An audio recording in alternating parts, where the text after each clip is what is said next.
Welcome back to Beyond the Campfire. I am one of your hosts, Stephen the Indian, alongside Will the Cowboy. We are a cowboy and Indian that talks about ghosts, conspiracy theories, hauntings, possessions, cryptids, anything that might go bump in the night, something that you might want to tell over a campfire story. So, Yeah. if you are new to our podcast, welcome. We are glad to have you here. Grab a blanket, grab some marshmallows as we get into our mystery slash whatever for today. So, Yeah. all that said, Mr. Will, the cowboy, what you got for us today? Well, get on your leather jackets and let's get ready to fly, boys, because today we are covering a really large, well known disappearance slash mystery. I'm surprised we've been doing this for almost 3 years now, and we've not gone into this topic necessarily. Yes, that is right. Today we'll be going over the disappearance of the famous Amelia Earhart. We all know Oh, her. wait, here we go. All right. We all know her. We all love her. She flew and she disappeared. Funny, I just watched Night at the Museum 2 like a month ago. Uh, so look at that. Parts of it. I didn't watch the whole thing, but yeah, she was in that. So Yeah. So, sorry, excuse me. Yeah, so she didn't disappear, guys. She's just, in the museum at night. No. But yeah, we're gonna go into this is gonna be a really interesting episode because I learned some really cool facts about Amelia Earhart. Um, maybe some things that could have possibly contributed to maybe what happened. Who knows? Um, yeah. So what do you know about Miss Amelia? one of the first female pilots um, became really, really famous. Said she was going to take a flight. I don't even remember where, but then when she took that flight, she disappeared and was not seen again. That's kind of what Mhm. I know. Yeah. So yeah. I mean, we all have heard in the history books and all the stories that Amelia Earhart was one of the first women to fly. Um, and there was actually a significant flight she did, but she was going to be doing a certain flight where she disappeared, and we'll be getting into all of that later. But for right now, I'm going to kind of tell you a little bit about who Amelia was before she took off, what kind of got her into loving aviation and wanting to be a pilot. Because I actually, one thing I like about this podcast is you sit there and you do like a really famous topic like Amelia Earhart, and next week we got another famous topic, and you start looking into this stuff and you're like, I didn't even know that. So Amelia Earhart was actually born on I didn't even realize that now I'm looking at my notes. July 24th, 1897 in Atchison, Kansas, US. So at the time of this episode coming out, guys, happy birthday, Amelia. That is really, really funny. Look at that. That's not the first time we've had coincidences on this show. No, we had one with John Wilkes Booth and a couple other ones I think too. Yeah, yeah, that's hilarious. I love it. I love it when that happens. So It's okay. awesome. All So right. so yeah, on her birthday, we're covering her disappearance. She was the daughter of Samuel Edwin Stanton Earnhardt and Amelia or Amy Earnhardt. Um, she let's see. Uh, she was the second child of the marriage after a stillbirth in August 1896. Following family customs, she was actually because her mom was named also Amelia. She was named after her two grandmothers, Amelia Josephine and Mary Wells. Um, and yeah, from an early age, she was kind of the one who bossed the other sibling around. She had a younger sibling named Grace, who was 2 years her junior. Um, they were, you know, they both had the nickname Millie, and her sister Grace was called Pidge. So there's a reference later on about that, so you don't get confused on the names. Yeah, she was a tomboy. By all definitions, Amelia Earhart grew up being a tomboy. Um, Her mom didn't make her wear dresses. She wore pants. She would collect bugs and moths and katydids. There's even a tree toad they caught.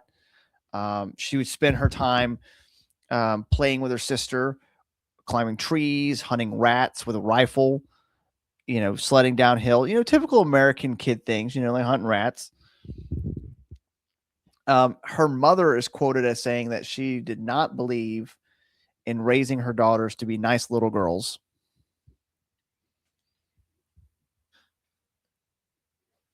Okay, so I'm starting to kind of get a sense of who she is, Yeah, she's she why you know she even she's got very much like, flight in the first place.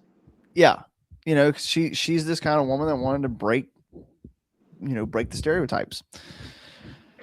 Um, one thing that kind of maybe led her a little bit towards you know flying was an incident in 19 what year was that? In 1907. Nope, not that one. My bad. Her uncle, so in 1904, she got the help of her uncle, and they built a ramp and attached it to the tool shed of the family home. And then she took a little wooden box to sled down the ramp. And of course, she crashed. She bruised her lip, tore her dress, and is quoted as having a sensation of exhilaration. And she is noted as telling her sister, "Oh, Pidge, it's just like flying." So even from an early age, this girl's getting into trouble. She's being a tomboy. She's riding boxes off the roof. So you kind of think, she's adventurous, right? But really, I mean, that kind of gave her a little taste of flying, but she really didn't really get into it until later, um, because later on in 1907, her dad got a job at the Rock Island Railroad. So they went to Des Moines, Iowa. That next year in 1908, at the age of 10, she saw her first aircraft at the state fair. And her dad was like, "Yo, come on, let's take a ride." And she's like, "No, I want to go on the merry-go-round." And she apparently later described the biplane as the thing of rusty wire and wood, and not at all interesting. Well, okay, all right. So Um, she's definitely aiming higher for sure. oh yeah. So when she was a child, for most of her education, she was homeschooled, um, and she apparently was very fond of reading. And she really loved chemistry as well. And then when she was 12 and going into the seventh grade, that's when she was finally able to go to public school. And for a while, I mean, everything was going fine. She's going to public school, was really enjoying it. However, her father had a problem with alcohol, and Oh, I he see. kind of like lost his job, and they like the family kind of split up for a little bit.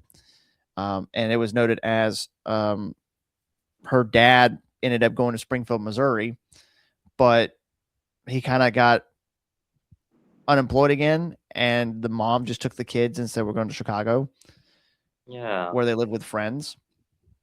While in Chicago, she was able, because I guess back then you can kind of choose which high school you want to go to, especially in that kind of a city. And she was trying to find the best high school with the best science program. Apparently, the nearest high school she didn't want to go to because she said that the chemistry lab was just like a kitchen sink, there was nothing exciting there. But she eventually did enroll in Hyde Park High School, where she is quoted as spending a very bad time there. Her yearbook caption noted AE, the girl in brown who walks alone. So kind Oh, of she very much had a kind of sort of a broken home life a little bit. Her mom was very much wanting to raise these girls to be strong, independent women, like feminists of today, right? Um, and she really just kind of fell in love with reading and science. And it's noted as saying she kept a scrapbook while she was working, or not while she was working, while she was in high school, because she was wondering what career she wanted in the future, and she kept a scrapbook of newspaper clippings of females in male dominated fields, such as law, advertising, management, mechanical engineering, even. And so eventually she went to junior college at Ogant's School in Rydell, Pennsylvania. but she didn't complete her program. She really, though, found her career shortly after that when in 1917 she went on a Christmas vacation to visit her sister. And while there, she saw the wounded soldiers from World War One, and she was like, you know what? I want to help. So she became a nurse aide with Red Cross, and she began working and helping these soldiers. And while doing that, she was actually able to hear stories from the pilots that were flying in World War One, and was like, that's pretty cool. I like that. So it kind of, Up in her speed. yeah, it got her a little bit, she had seen it a little bit, had this kind of crazy childhood, and then was a little bit like, yeah, I kind of like this flying idea. So as I said earlier, that some of going through her early childhood and some of her life, you kind of maybe pick up some of the pieces of what could have happened. I'm not going to say what I'm fixing to talk about might not have attributed to what happened that day when she disappeared, but it could have been a factor we could think about. So because she was a nurse and started, kind of doing that around 1917, Yeah. what do you think happened in 1918? Well, I know World War One was going on. Yeah, but there was a pandemic. Oh, that's right. The Spanish flu. Yep.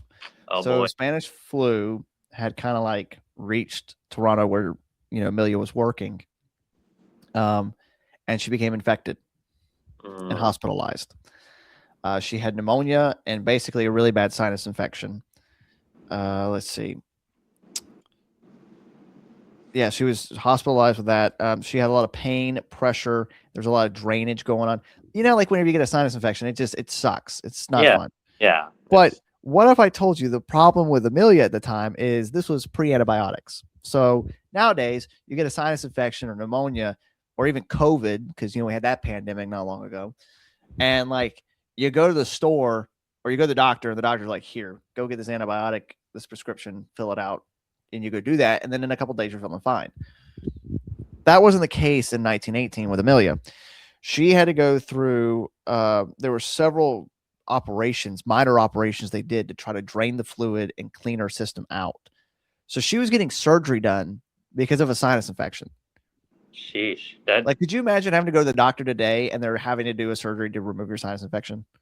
That is wild to think about. I'm glad I live in the time I live in. Yeah. Well, because like that's kind of crazy to think about. Because like if you did it in the medieval times, you would die. Amelia's time, you're gonna get poked and prodded, to fix it. Now it's like, here's a prescription. So while staying at the hospital, and even after she spent time at her sister's home in Massachusetts, and during her time of recovering from this, she read poetry, she learned to play the banjo, and she studied mechanics. However, chronic sinus infections, she kept getting them.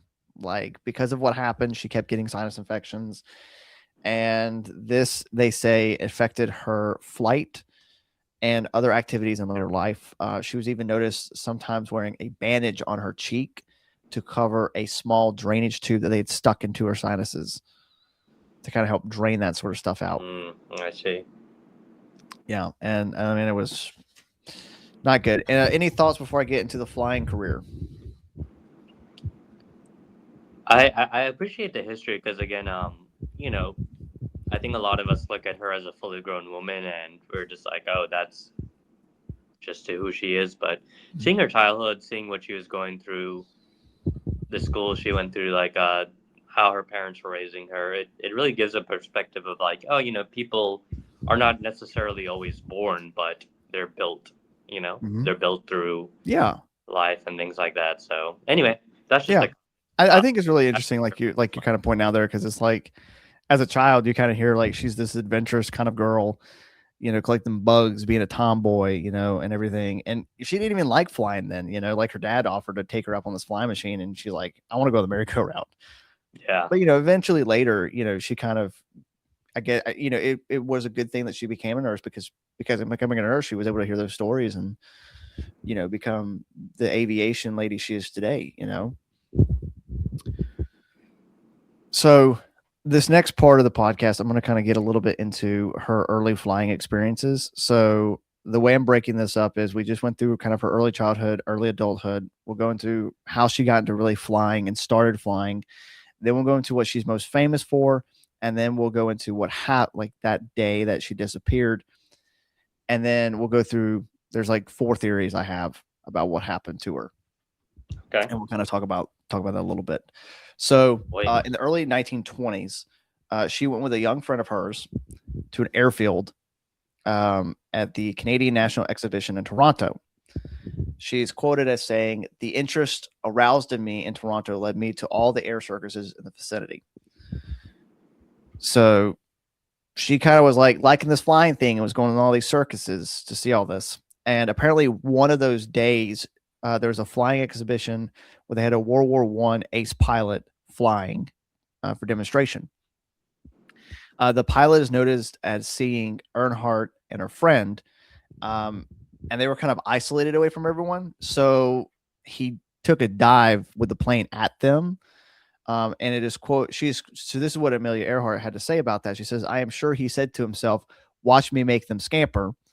Um, so the pilot's doing these stunts and everything, and he's like, "I'm going to fly these women because it's going to scare them." And Amelia Earhart was not scared. She stood there boldly and bravely. And the aircraft came really close to her, missed her, of course. And she is quoted as saying, "I did not understand it at that time, but I believe that the little red airplane said something to me as it swished by." So then Huh. it's like seeing this air show, the pilot coming close, hearing the stories from when she was a nurse. It all kind of culminated into creating the aviation legend we know today. I like that. Yeah. So on December 28th of 1920, Earnhardt and her father attended an aerial meet at Daughtry Field in Long Beach, California. And upon seeing this, she asked her father if she could, either get flying lessons and also take a passenger flight. Okay. And so he's like, okay. So he booked the passenger flight the following day at Emory Rogers Field, at the corner of Wilshire Boulevard and Fairfax Avenue. It was going to be a 10-minute flight with Frank Hawks, who later gained fame as an air racer. Guess how much that ticket cost?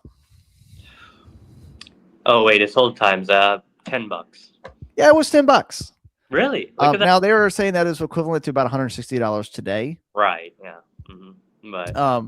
But apparently Amelia Earhart is quoted as saying, from that moment, by the time I had got 200 or 300 feet off the ground, I knew I had to fly. So she's hearing these stories. She's witnessing these flight shows. Her dad finally lets her fly, and she's just a passenger, but she sits there and she says, "You know what? I got to fly." So, any thoughts or questions?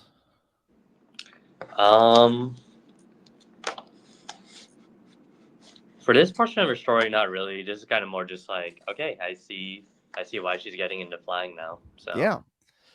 So the next month, she spoke to a lady by the name of Netta Snook, and Netta was going to be her flying coach. And the initial contract was going to be for 12 hours of instruction for $500 back then, which was equivalent to $9,000 in today's money. Ooh. Yeah. I need to learn. I know. So she worked a variety of jobs to save up. She worked as a photographer, a truck driver, and even worked for a local telephone company. And she eventually saved $1,000. So the flights were $500. She saved $1,000, which, that's $18,000 today. She had her first lesson on January 3rd, 1921 at Kenner Field. Snook used a crash salvaged Curtiss JN4. Some people know these as the Canuck planes. And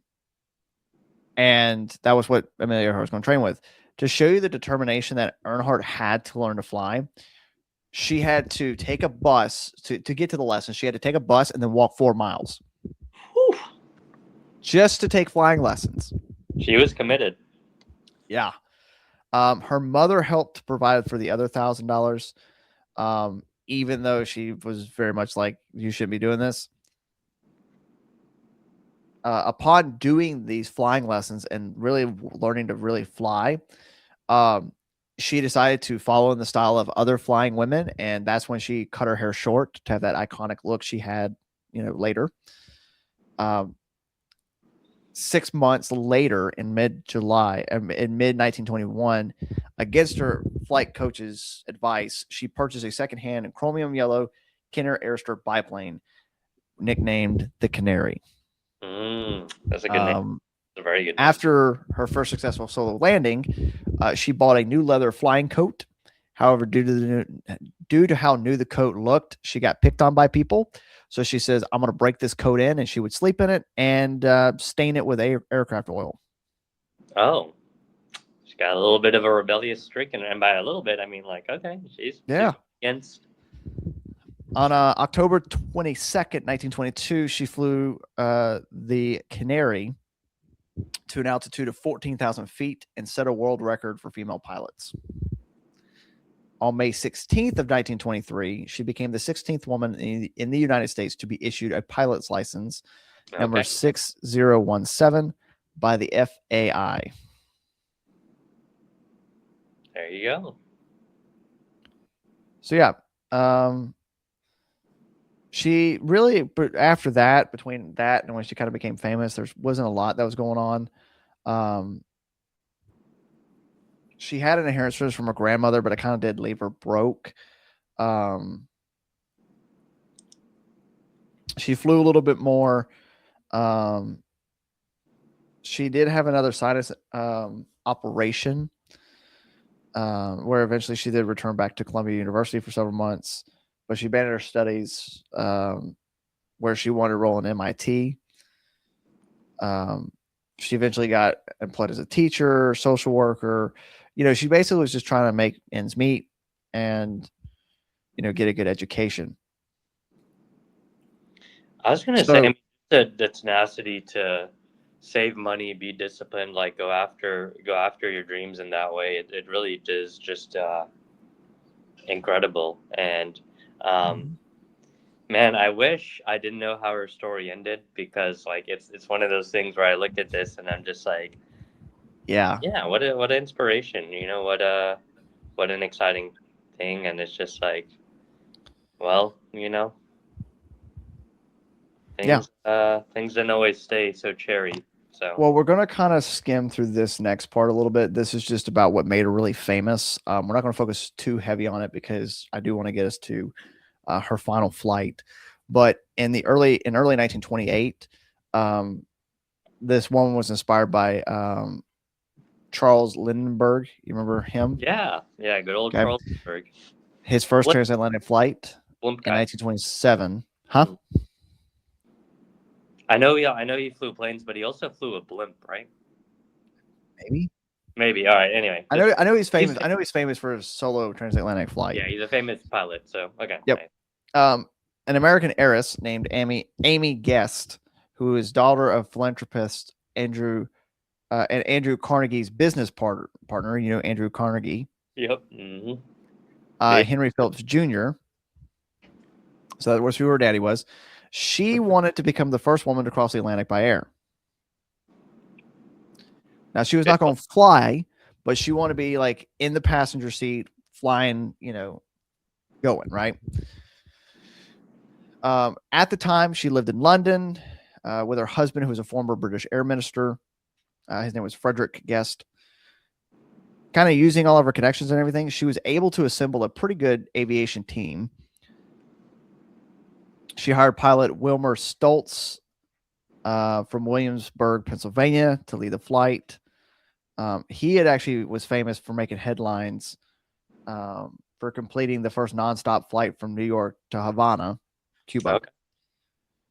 Mm-hmm. She got a mechanic, a co-pilot, Lewis Gordon, and she acquired a Fokker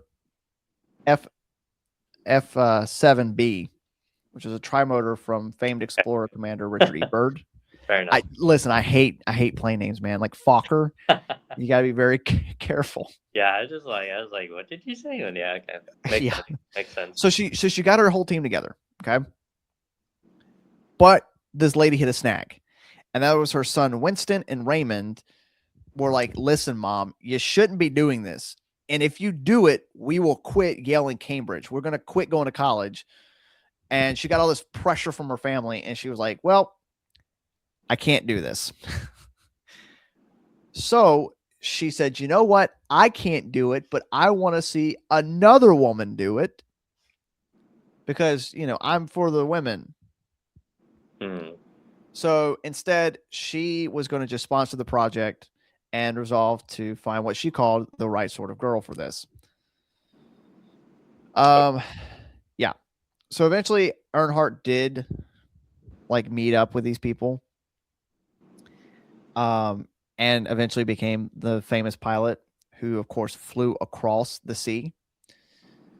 And after nearly 21 hours in the air with low fuel and limited visibility to persistent wind, the crew of Friendship, that was the name of the aircraft, they named it Friendship, landed in South Wales. And it completed the first transatlantic air flight being piloted by a woman. There we go. Upon return to the United States, Earnhardt and the crew of Friendship were met with widespread acclaim. On July 6, 1928, they were honored with a ticker tape parade along the Canyon of Heroes in New York City. This is a celebration reserved for national heroes. And shortly after, the crew was received at the White House by President Calvin Coolidge. Earnhardt became the focus of particular public and media attention. She was just a pilot during the time. Mm-hmm.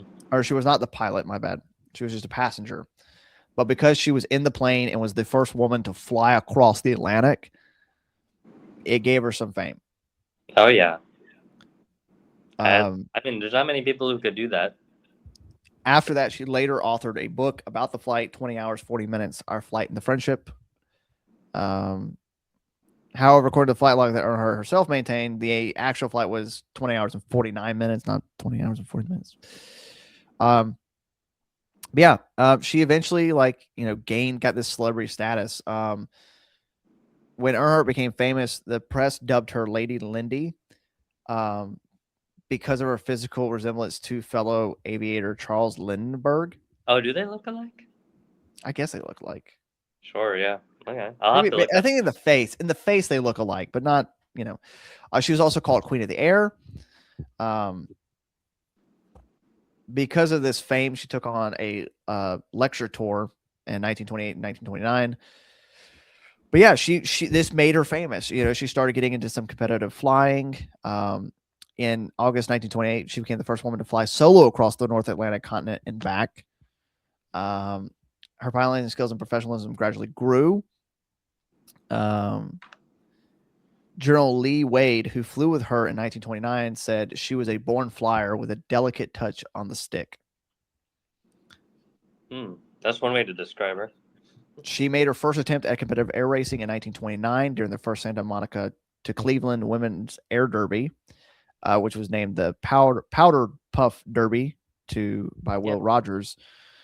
And then while all this is going on, she did find a chance to get married to a guy by the name of George Putnam. And that was to kind of also tell you a little bit more about the woman that Amelia Earhart was. Her husband, she didn't take his name. Yeah, I figured she wouldn't. And she was also reported as saying, like in a marriage, because back then the way marriage was viewed, she said it's an equal partnership. There's dual control. Apparently, in a letter to Putnam, she wrote, "I want you to understand, I shall not hold you to any medieval code of faithfulness to me, nor shall I consider myself bound to you. Similarly, I may have to keep some place where I can go to be by myself now and then, for I cannot guarantee to endure at all times the confinement of an even attractive cage." She was very liberal thinking with marriage. And then on May 20th, 1932, she was 34 years old. She set off on her first transatlantic solo flight. Really cool fact I learned is, do you know what she ate on that flight? What did she eat? 2 cans of tomato sauce. That's it? That's all she had to keep herself sustained while flying. Interesting. All right. Well, Yeah. maybe she should have eaten more. Right. This, On January 11th, 1935, she became the first aviator to fly solo from Honolulu, Hawaii to Oakland, California. She had a different plane that time, a Lockheed 5C Vega. And then on April 19th, 1935, using that same Vega, she had named Obesi the Firehorse. She flew solo from Los Angeles to Mexico City. Her next record attempt was a nonstop flight from Mexico City to New York. She set off on May 8th. However, the flight was uneventful, although large crowds gathered to greet her. I mean, nobody really kind of cared about that achievement. And so she just kind of kept doing that. She just kept like breaking records and stuff. And now we get to, unfortunately, her death, or presumed death. So, right. Any thoughts about or questions? No questions. Just yeah, let's get into the mystery. Let's see what All right. happened, or may have happened. So, in early 1936, Amelia said, "I want to fly around the world." No one had ever done this before, and she wanted to become the first woman to do so. Okay. There have been others that flew around the world before, but her flight that she planned would be the longest at 29,000 total miles. Because it basically followed roughly along the equator.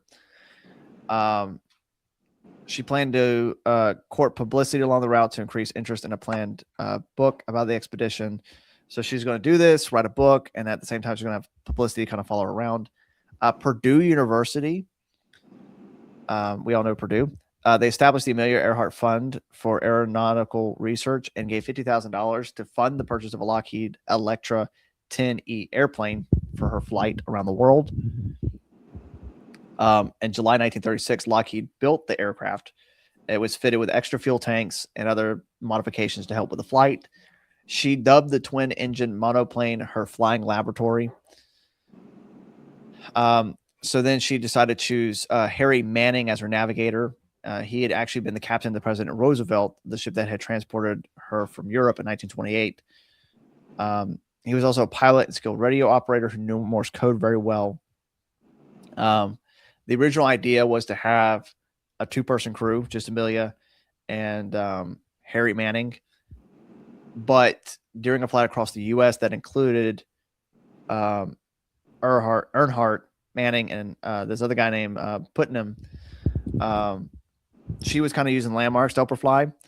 But Manning was very bad at navigation, they found out. And it kind of alarmed Putnam.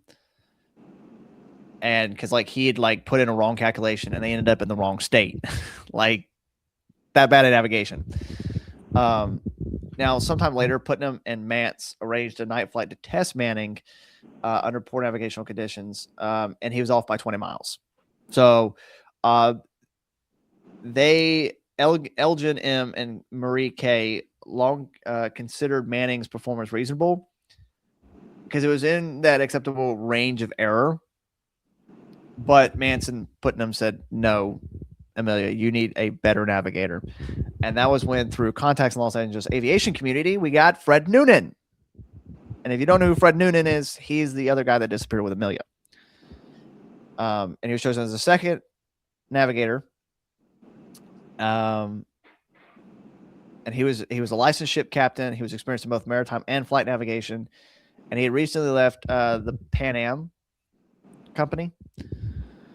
And so under the original plans, Noonan would navigate from Hawaii to Holland Island, a difficult portion of the flight. Then Manning would continue with Earhart to Australia, and she would proceed on her own for the remainder of the project. So the idea was he was only going to help her over the Pacific, and then she was going to do the rest by herself. So on March 17, 1937, the crew set on the first leg of a round-the-world flight. This is the first attempt. because there was a second. But they abandoned the attempt after a non-fatal crash that damaged the aircraft. The first leg of this attempt was between Oakland, California, and Honolulu, Hawaii. The crew were Earhart, Noonan, Manning, and Mance. So there's a 4-man crew going on. Mance was acting as the technical advisor on this. The propeller hub's variable pitch mechanism, there's problems with that. And the aircraft had to be taken to Pearl Harbor to be repaired. It resumed 3 days later from Luke Field with Earhart, Noonan, and Manning on board. Mance took off. The next station was Howland Island, a small island in the Pacific. Manning, the radio operator, had managed to use radio direction finding to home in on the island. However, the flight never left Luke Field. They had to do a ground loop, which is where the plane kind of spun around in a circle for a second on the ground. The forward landing gear collapsed. Both propellers hit the ground, and the plane skidded on its belly. Nobody knows what happened to the plane, why it did this. However, some people say what they saw was that one of the tires blew, one of the landing tires. Earhart later thought the Electra's right tire had blown and the right landing gear had collapsed. Apparently, this was an error by Earhart. With the aircraft severely damaged, the attempt was abandoned and the aircraft was shipped to Lockheed in Burbank, California for repairs. So that was her first attempt. And had Amelia Earhart looked at the luck and said, you know what, maybe the first time didn't go very well. Maybe I shouldn't do it again. Nope, she said, we're going to do it again. And so the Electra was fully repaired. And Earhart and only Putnam secured additional funds prepared for a second attempt in which they would fly west to east. The second attempt began with an unpublicized flight from Oakland to Miami, Florida. And after arriving there, Earhart announced her plans to circumnavigate the globe. So the first time they were going to go like California, Hawaii, go around that way. Now they're going from west to east. So they were going east to west. Now they're going to go west to east. And when she landed in Miami, she's like, hey guys, I'm going to go around the globe. So the reason why she decided to go west to east and not east to west was because there was some changes in the global wind and weather patterns along the planned route. So they were kind of like, maybe we should go the opposite way. Now, here was the problem. Manning, the only skilled radio operator, he left the crew, which now consisted of just Noonan and Earhart. And they departed Miami on June 1st. And after numerous stops in South America, Africa, the Indian subcontinent, Southeast Asia, they arrived in Lae, New Guinea. And on June 29th, 1937, at this stage, there were about 22,000 miles of the journey had been completed. And they only had 7,000 miles left, which would be over the Pacific Ocean. And this is where the disappearance story starts. So, oh boy. Here we go. I know. So on July 2nd, 1937, at 10 a.m. local time, they took off from Lae Airfield, and the airplane was loaded down. Their destination was to fly to Howland Island, which is a flat piece of land about 6,500 feet long and only about 1,600 feet wide. And it's about 10 feet off the sea level.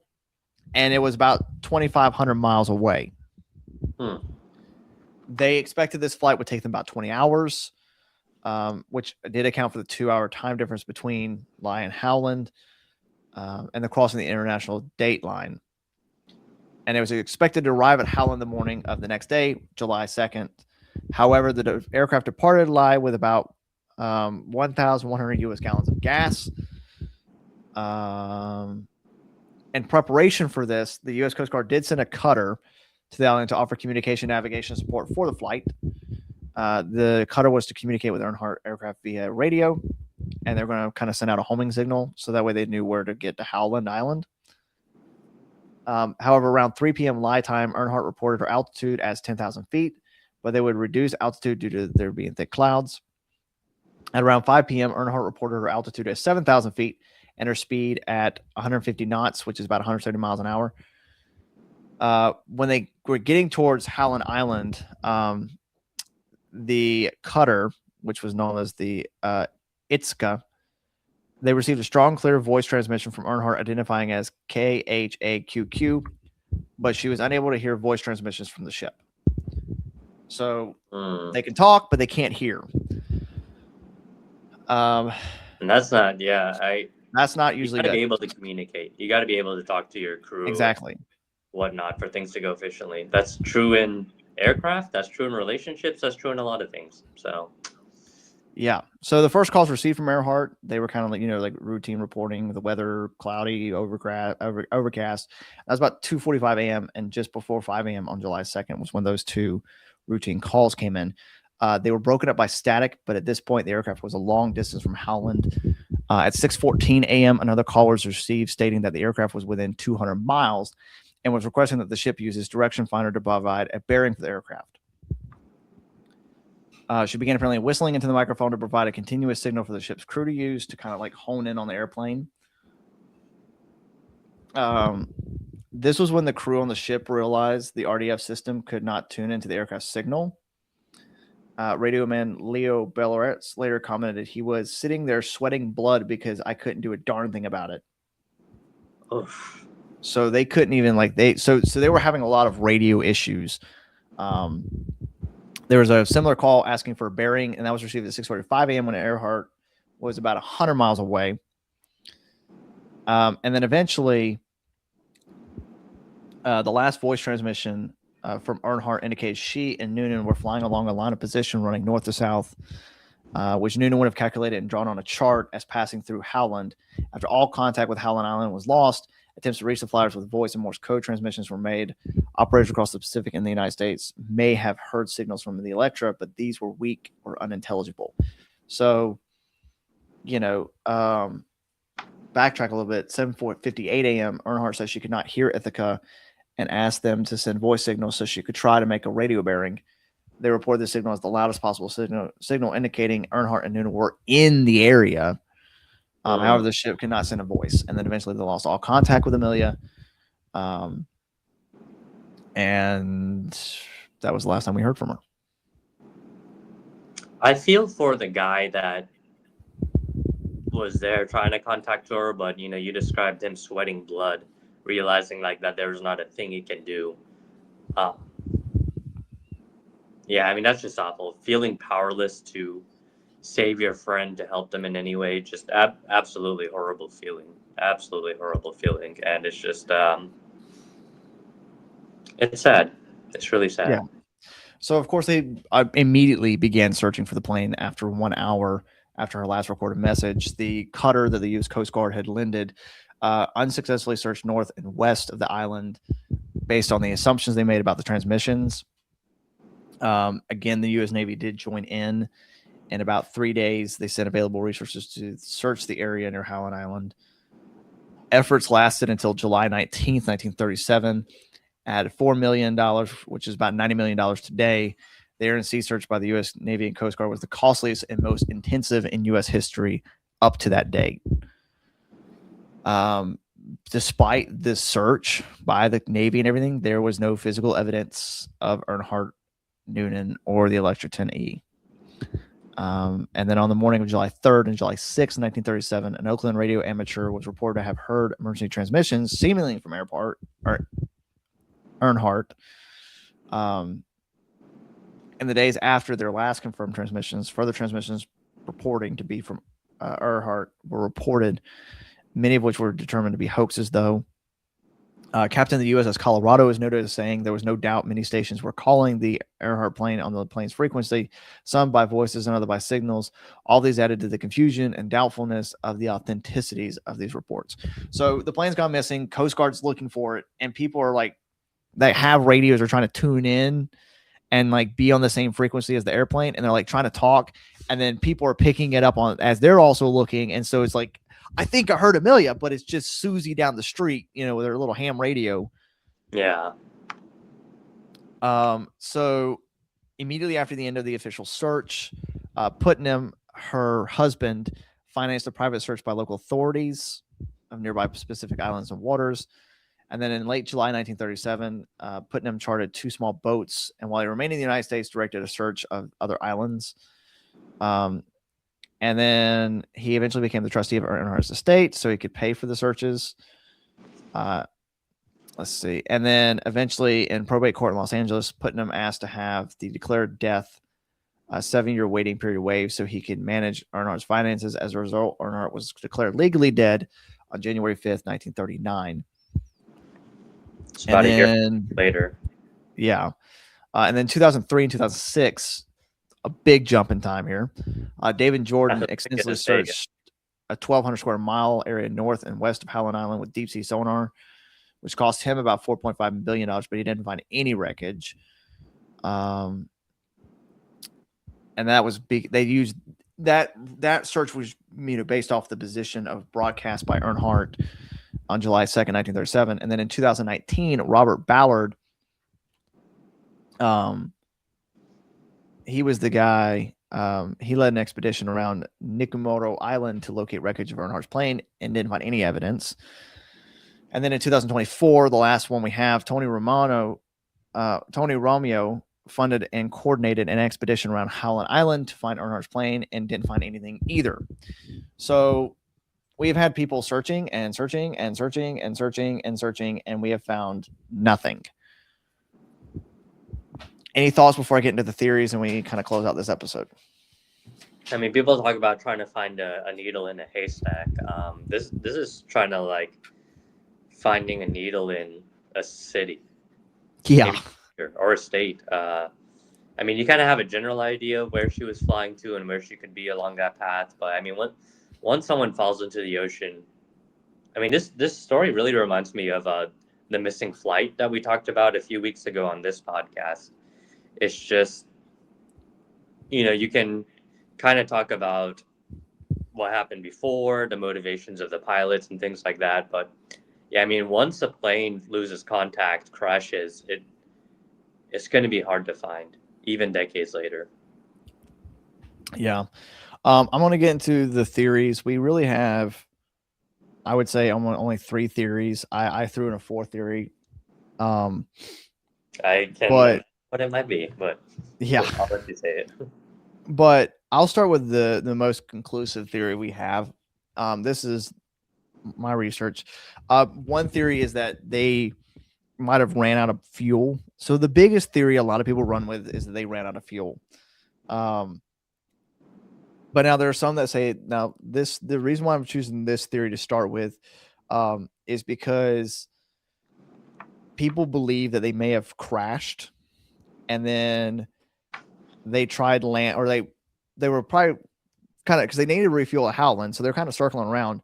And some people think that because of that, they tried to land on Gardner Island, which is an uninhabited atoll now called Nikomoro. And then they might have landed there and kind of stayed there as castaways for a while. Because apparently there's reports that a week after her disappearance, Navy planes spotted signs of recent habitation on this island, unaware that no one had lived there for 45 years. Nobody shouldn't be there. As well, in the 1940s, investigators looked on the island and they found to have a high likelihood of belongings to Earnhardt. There's an expedition as well that they apparently recovered fragments of cosmetic jars. As well, there was bones recovered. Here's the problem, though, with the bones. They lost them before we could even do DNA testing. So we might have found Amelia Earhart. We just don't know if it's her because we lost the evidence. Hate it when that happens. So that's like the biggest theories that everyone believes that they might have landed on this island. That's where you might have heard the theories that they got eaten by the coconut crabs. They got eaten by crabs, But that is one theory. The other theory, because these are the 2 biggest theories. The other theory is that they ran out of fuel. Because, like I said, they were supposed to be trying to go to this island. They overshot the island, ran out of fuel, and crashed into the Pacific Ocean, which, if that's the case, we're never going to find them. It's going to be so hard with ocean currents and everything. I don't know if we could find Amelia Earhart. The other theory is that they were captured by the Japanese. Some people say that they might have landed on Japanese-controlled Marshall Islands. And, they might have been thinking they were there for espionage, and they took them to the island of Saipan, where they might have tortured and executed them. Fascinating. Now, this is backed. The reason why some people believe in this theory is because there are stories from Japan natives that claim that they saw two white people who came from the sky, and including an American lady flyer that they Oh, said was buried on the island. A 1960 newspaper article, including the Earhart file released in 2025, quotes a former Army sergeant who said he was shown the unmarked graves on Japan in 1944 and believed they were Earhart and Noonan. okay. Well, And then the last theory, they were abducted by aliens. there it is. There it You is. know, I was like, yeah, who that's knew? You know, maybe ET was taking a little flyby, going home, you know, to his wife and kids, and he flew by, and then he decided to, you know, abduct Amelia Earhart. hey, E.T. He's doing his thing, but ET yeah, take Amelia. yeah, and I mean, you know, obviously, I mean, unless you believe one of the theories, she hasn't turned up since getting on that plane and flying off. And I mean, at the time this episode's released, it's her 100th birth. No, She was born 1897. No, so she's gonna be like, yeah. I mean, 150. if she didn't die then, she's definitely dead now. Oh, she's definitely dead now. Right. So it's just one of those things where it's it's just tragic. It's tragic. Yeah. Whether she died or whether she did land somewhere, maybe lived a few years or somehow a few decades, like I mean, whatever it was, she did not return to public life. Yeah. Either because she was dead So, or she was stranded somewhere. So, so what do you think happened? Based off the theories we have, do you uh, believe that it was the Japanese? Do you believe that, you know, she just crashed in the ocean, or yeah, I'm kind of boring. Just off the information I've seen, I kind of just buy that, something. I mean, planes were still relatively new in the 1930s.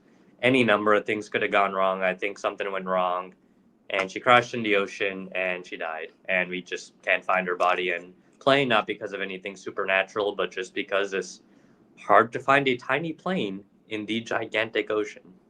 So I tend to believe that.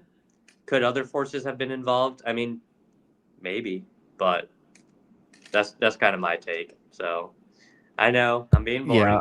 I, again, like I said, the alien theory, that's not actually a theory. I don't think. I think there were some people that say that, but I You don't think never know, that's. man. You never know. So If could you imagine? Um, no, I think with this story, you've got to take the approach of some. I mean, she ran out of fuel and crashed. The question is, where did she crash? Are we ever going to find what happened? You know, and I think the real mystery falls into, okay, did they run out of fuel? Did something else go wrong? And I really think this is just going to be an unsolved mystery until we find that plane and we find that body. I mean, we probably won't find the body, but we can at least find the plane. And if we at least find the plane, you know, um, I mean, we came close. Like if she was on the island and we did just lose the bones, I mean, you start looking around there and seeing where the plane could be. Um, but I think this will be a mystery that'll be unsolved for a while. I think we can sit here and we can speculate and, you know, come up with ideas till the sun, till Christ comes back. Like, you know, we can sit here and debate it all we want, but I don't think we'll know until we find that plane. And when do we find that plane? It could be tomorrow. It could be 10 years from now. It could be 20, 30, 40, 50. It could not be in our lifetime. So I mean, she's definitely crashed. It's just a matter of where and what. And then that draws in the question of what then happened on that plane. I think that'll do it. Man, almost an hour. You said this was gonna be a short one. Well, I ramble. I know. I gotta get back to work. So Okay. All right. Well, thank you guys again for watching. Make sure you guys like, comment, and subscribe. Yeah, Amelia Earhart. She flew into the sunrise, not knowing it would be her last.